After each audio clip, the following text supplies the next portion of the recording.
ফারুক এই যে এই দোকানে চাঁদাবাজি করতে গিয়ে ভাইরাল হয়ে গেছিল, দেখছেন সবাই?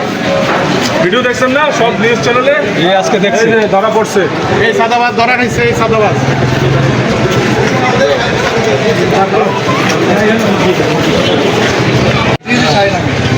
আসছিল না? এটাই তো কি করছে বলেন? বলেন আমার কাছে 2 লাখ টাকা চাইছে, নয়তোবা মাইরা ফেলাইবো, কবরের সবাই হুমকি দিছে। হ্যাঁ, যে আগামী কালকের মধ্যে যদি টাকা না দাস তাহলে কবর কইরা রাখ, আচ্ছা। এই হুমকি প্রদান করছে। কে দিছে? এই নিজেই। কয়জন ছিল সাথে? আমার সাথে আরো 5-6 জন আসছিল। আচ্ছা, সব ধরা হবে, সব ধরা হবে। নেতা ধরা পড়ছে, কেউ চাঁদা দিবেন না, আমাদেরকে খবর দিবেন। না না সমস্যা নাই, তোরা তো আমাদেরকে ধরছিস। রেকর্ডটা ওইখানে গেছে নাকি আল্লাহ